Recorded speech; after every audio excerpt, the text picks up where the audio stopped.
ସକାଳୁ ସକାଳୁ ପେଟେ ଦହିବରା ଓ ଦୁଇ କଂସା ପଖାଳ ଖାଇଥିବା ସତ୍ତ୍ୱେ ବି 4ଟା ବେଳେ ମୋତେ ପ୍ରବଳ ଭୋକ ଲାଗିଲା। ତ ମୁଁ ଭାବିଲି ଟିକେ ମ୍ୟାଗି ବନେଇଦେବା। ଘରେ ଭଲ କିଚେନ୍ ଥିଲେ ବି ଆସ୍ଥେଟିକ୍ ଚକ୍କରରେ ମୁଁ ଛାତ ଉପରେ ବନେଇବି ବୋଲି ଡିସାଇଡ଼୍ କଲି। ଛୋଟବେଳୁ ଛତୁଆ ଖାଇ ବଡ଼ ହୋଇଥିଲେ ବି ତମମାନଙ୍କୁ ନଷ୍ଟାଲଜିଆରେ ଭିଜେଇ ଦେବା ପାଇଁ ମୁଁ କହିବି କି ମୁଁ ଛୋଟବେଳୁ ମ୍ୟାଗି ହିଁ ଖାଇ ଆସିଛି।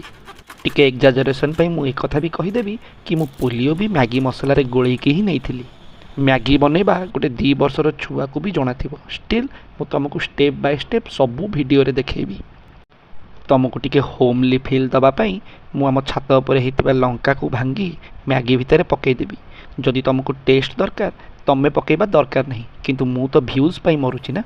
ପିଲାବେଳେ ବାପାଙ୍କ ପକେଟରୁ ପଇସା ଚୋରି କରି ଯେମିତି ମ୍ୟାଗି ଆଣି କରୁଥିଲି, ଆଜି ଠିକ୍ ସେମିତି ହିଁ କରିଛି।